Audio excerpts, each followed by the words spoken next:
Hi there! You found us here at Storytime with Miss Becky. I'm Miss Becky, and this is our friend Bear, who came to visit for Christmas. Bear has a question for you. What would you do if you were the littlest tree, but you wanted more than anything to be someone's Christmas tree? Would you try to stretch your branches so you'd look taller? Let's put on the magic reading glasses and see if someone will choose the littlest tree before it's too late. The Littlest Christmas Tree by R.A. Herman. It was December 20, only 5 days until Christmas, and the littlest tree was at a Christmas tree stand on the main street of town. There were all different kinds of evergreen trees at the stand: spruce, firs, and pines. The trees were all different sizes and shapes: tall, thin, fat, and short. But the littlest tree was certainly the smallest. The littlest tree had a big wish. I wish that someone would take me home this Christmas and make me beautiful with decorations.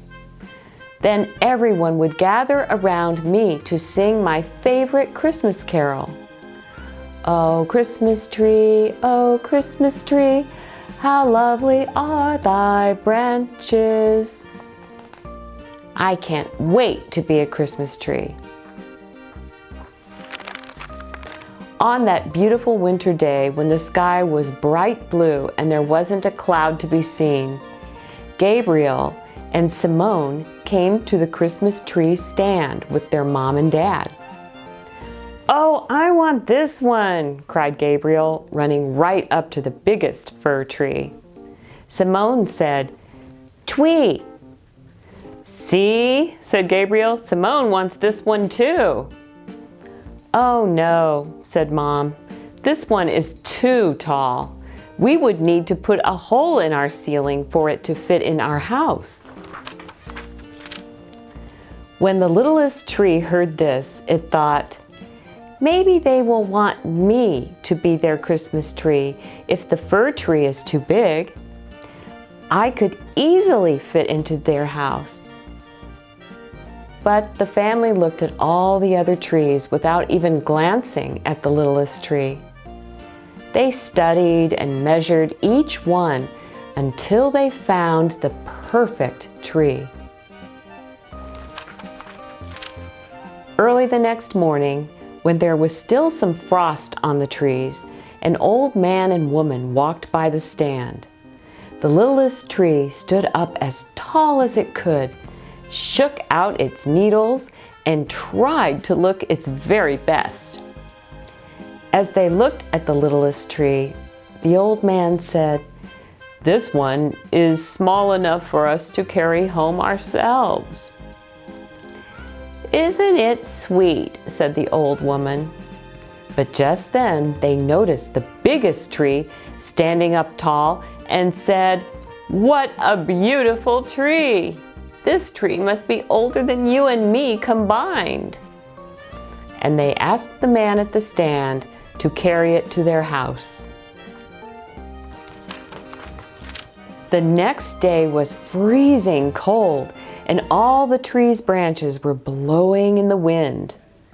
Twin brothers came to the stand with their grandma and grandpa. "Let's pick a tree quickly. It is freezing," said Grandpa. "Then we can go have some hot chocolate and warm up." They chose a tall, skinny tree and ran shivering to their car with it and drove away. All the next day, people came to the stand to find their perfect Christmas trees. Many people looked at the littlest tree and said that it was cute, but no one took it home. Finally, Christmas Eve arrived. The littlest tree thought, Oh dear, tomorrow is Christmas and I so want to be a Christmas tree. If no one chooses me today, then my wish will never come true. The littlest tree opened its branches as wide as possible and tried hard to be seen. Very few people came to the stand that day. Most people were home baking cookies, wrapping presents, and decorating their Christmas trees.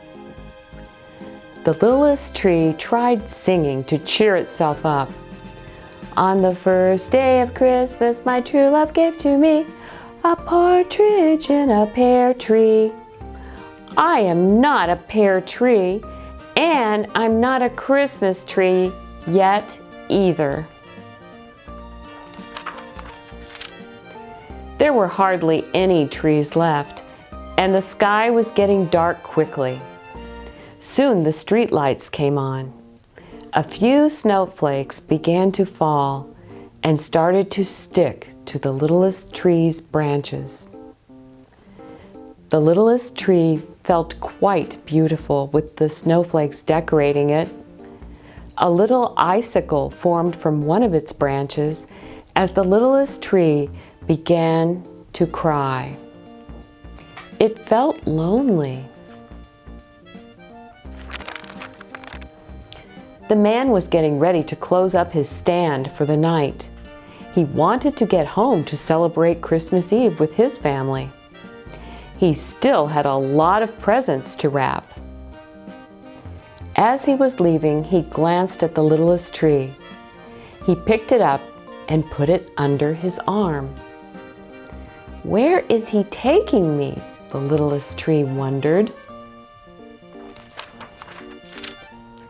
They walked for what seemed like forever, and then suddenly stopped. The man carried the littlest tree inside, where it was warm and smelled of yummy things. The littlest tree looked around and thought, "Oh, this must be a home." A little boy and a woman ran up to the man and kissed him. "Merry Christmas," they cried, and the man handed the littlest tree to the boy. "I thought this was the perfect tree for you, Nathan. You can put it in your room and have your very own Christmas tree."